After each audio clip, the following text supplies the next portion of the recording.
They were in contact with New York and it went dark. Then Washington, LA, Chicago, London, and everywhere.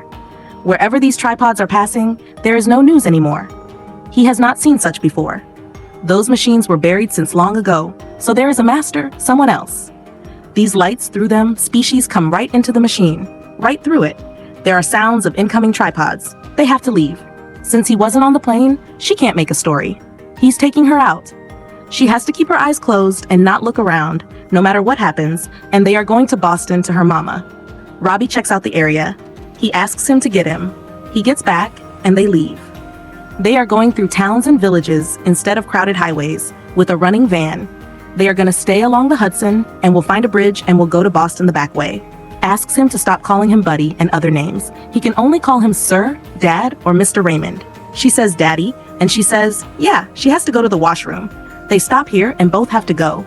He lectures them to take care of two things. He asks Rachel to stay in sight, but she is not going to stay in sight. They go away anyway.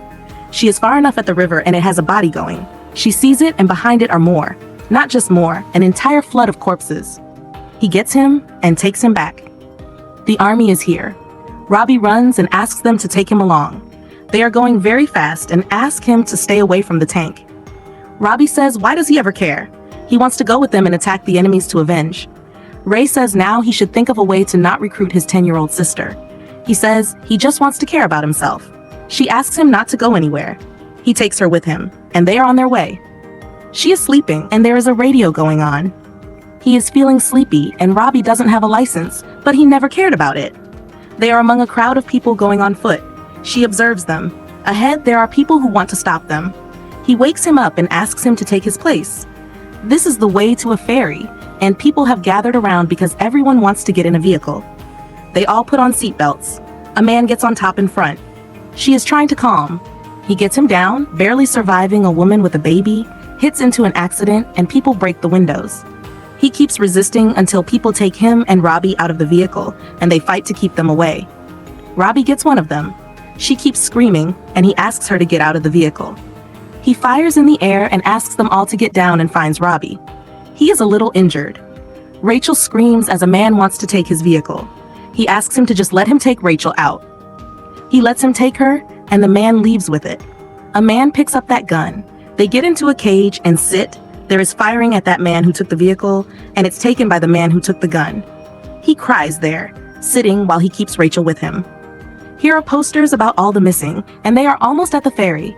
There are a lot of casualties in America, South America, and Asia, but no news from Europe because that's all gone. There are lights here. The way is being blocked for an incoming rail, and it passes right in front of them, filled with fire and no one alive. They move ahead. People are looking for their missing persons, and a song is going on speakers. Here is the ferry, and rangers are taking people in.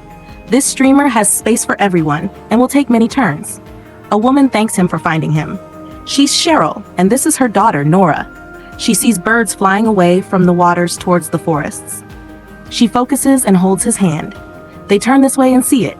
A tripod is here, and sounds. People stay stunned and start running to the ferry. The captain asks to prepare to leave out of here. No more people in, and rangers stop people. There are many tripods here, and people have no way out except the ferry, and they are stuck outside as well. He says they are just 5 people and move back since there's no access in. They take another way while doors are being closed. He gets him while Cheryl and Nora are stopped behind. The door is already closed. A cop asks them to get onto the streamer. Robbie gets on a high place to see, and people are trying to get in. The ferry moves, and a few people are hanging behind. He gets up there and helps the hangers. Other people get up to help as well. The captain is seeing a light in the water and follows it as it passes them. People see it, and a tripod is out right over them. It pushes the ferry to the side, and people are falling into the water, and so is the entire ferry, and it's in with vehicles locked with people inside. They are swimming up and get to the surface. The tripod is taking and picking people from the water. Almost everyone is gone up, and they make it to shore. They get to land and keep walking. There are sirens in the distance, and they can see them all and hear people screaming. Just near them, pods are taking a crowd of people. Rachel steps back, and they run and hide as they pass them. He sees them and stops to look at the sky, and there are clothes falling all around. People are moving to get away alive while seeing destruction all around. They are among them as well. Robbie is going faster towards them. people start walking faster as there are military caravans here.